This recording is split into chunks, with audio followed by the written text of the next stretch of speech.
Keir Williams, like he said. I'm 22, I'm a college student, and I can't stand it. Don't like it. It's not that I don't like college, that's fine. It's just my peers, my generation. That's what I don't like. All of them, all they can talk about is politics. That's all they can talk about. Like, I just want to be able to have a decent conversation without someone just butting in and being like, hey man, so in case you can't tell by my voice and my vegan lifestyle, I'm registered as a Democrat. What are you registered as? Oh, and I just can't stand that question. What are you registered as? Because I'm legally required to say a sex offender. And it's just, I just say it so I can be part of the primaries. That's not true.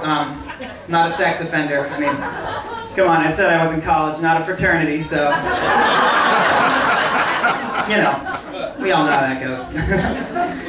Now, I wouldn't want to be in a fraternity anyway, you know, packed into one of those frat houses. It's terrible, because I'm a hypochondriac. Like, that doesn't work for me, you know.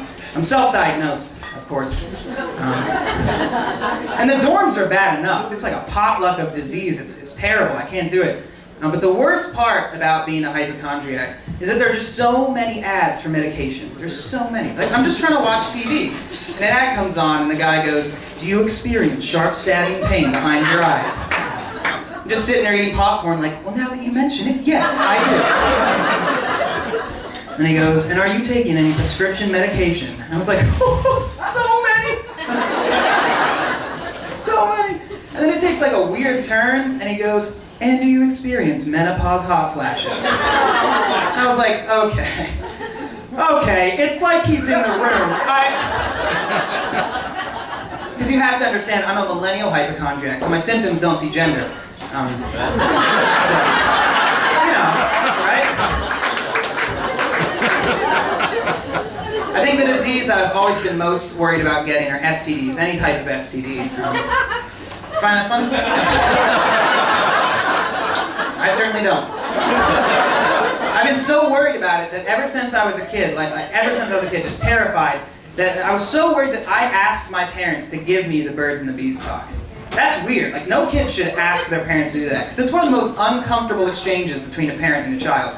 You know, you sit down with your parents, and they pretend like you don't already know everything about sex, and then you pretend like the walls in your house are definitely not too thin. And then the pillow over your head drowns out the noises. And you just pretend. It's just me? It's not. Yeah, I remember like it was yesterday. It was, you know, my dad, he sits me down, I was like taking notes and stuff, and the thing that sticks out in my head the most is he was like, always wear a condom. So I've had this one on for like 3 months now. It's wildly uncomfortable. Yeah, it's not great. It's unrealistic though. You can't always wear a condom. What am I gonna be standing in the bathroom just like making water balloons? Like, I can't do that. And that is my #1 joke. So, yeah, I get 1 pun. I think my dad was so, you know, strict about saying always wear a condom because he didn't. And that's why I have 5 siblings. I have 5 siblings. I'm the second oldest.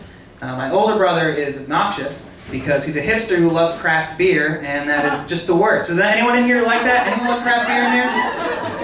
You're not going to say yes now that I said that. Because they're so pretentious. They're so pretentious. Whenever they're going to drink one of their fancy bottles of beer, they do the exact same thing, right? They come out to like the most public area of the house, and they hold it out way in front of them, because far-sighted people have better taste. And then they read off all the ingredients, adding emphasis to the interesting ones. Just like, bare knuckle breakfast stout, brewed with cacao nibs, and aged in oak barrels with orange peels for a feeling of orange. What is that? That's ridiculous. You think you're better than me because you drink that? No, you're not better than me. Okay, so he completely ruined dinner, right? Because he brought over 3 bottles of beer, and the whole conversation at dinner was him just reading the bottles. Like, oh, thyme and coriander, that's nice. Wow, this one was brewed next to speakers playing Beethoven. Whatever. And I was like, all right, enough. And I stood up and I grabbed my beer. I was like, we're going to see how he likes it. And I was like, PBR, Pabst Blue Ribbon. Brewed with tap water. And aged for half an hour in some guy's basement. Wow. And my mom started cracking up, right? And then she leans over to me, she goes, watch this. And she runs to the other room, comes back with his birth certificate. And she goes, Scott Williams, brewed by mistake. After one too many apple teenies on the honeymoon. why my brother is an artisanal alcoholic. My name's Keir Williams. That's my time. Thank you very much. Keir Williams. Thank you.